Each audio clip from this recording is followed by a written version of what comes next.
Well, I'm an architect. I'm Jack Lindblad.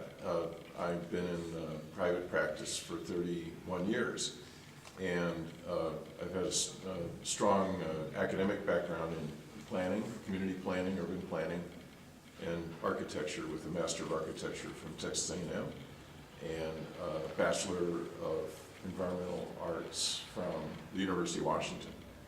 And a lot of my work is in, most of my work is in California, in Southern California.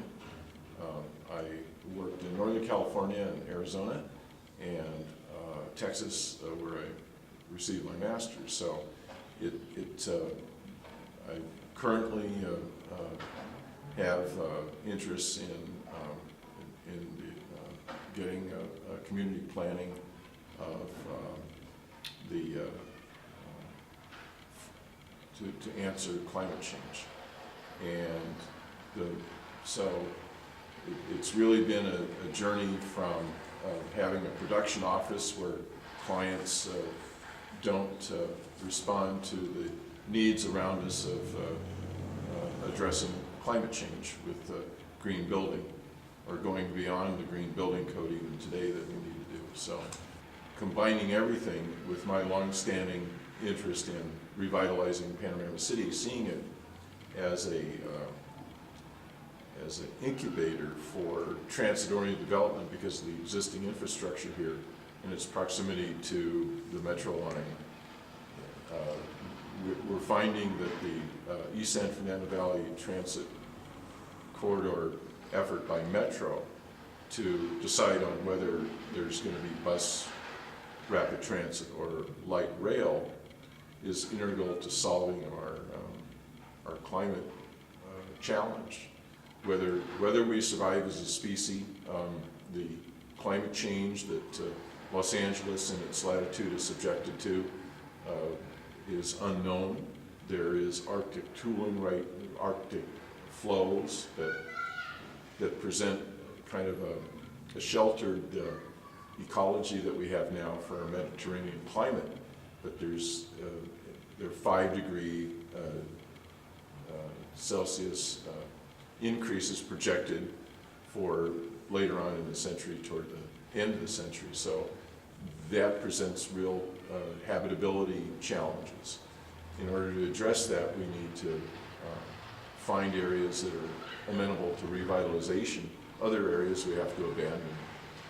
The era of mitigation has stopped because we're, as a globe, past several tipping points in the oceans, and the carbon dioxide levels are increasing and our oxygen levels are decreasing as a direct correlation. So we're left to mitigate it. We're left to adapt, not mitigate. That's a brief introduction of my interests. I wanted to build stuff, and I think every kid growing up, plays with Legos and blocks, but I had a pretty, what I like to do is draw, and so the two came together in grade school. I would draw things, and it sort of veered me off in that mathematical and physics, science-oriented combination of skills that I felt interested and attracted to architecture in grade school, going through my best friend's house under construction, and interested in everything. My stepdad was a plastering contractor, and he directed me to architecture. So taking the music lessons, I had to decide in middle school whether I would go architecturally or music or both, and I found that I had a lot of time that I wanted devoted to drawing. That's when I picked up Frank Lloyd Wright, because I would love to look at books in the library and in bookstores. And Frank Lloyd Wright was everywhere. He was an icon. He defined middle 20th century U.S. architecture and had an influence around the world. So I don't think any kid interested in architecture would not be interested in Frank Lloyd Wright.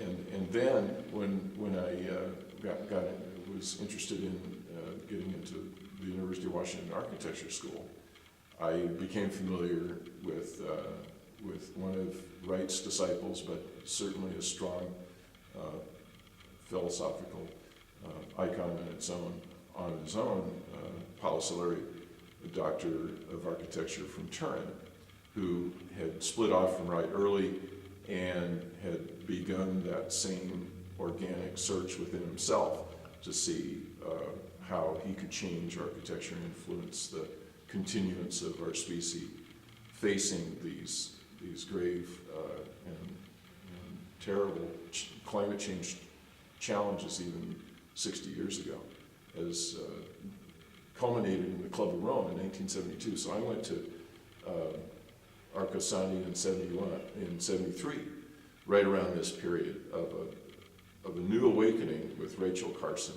about the terrible environmental degradation and environmental destruction from our society, from the tenets of our society, and from the tendency to consume endlessly and to produce endlessly stuff we don't need, and that harms ourselves and the environment and serves only to profiteer a few families in the process. So these awakenings, I think, became even more apparent when I participated in the workshop with Paolo Soleri in 73 and visited again in 74. It dovetailed, and I presented all that I did to my classes at university.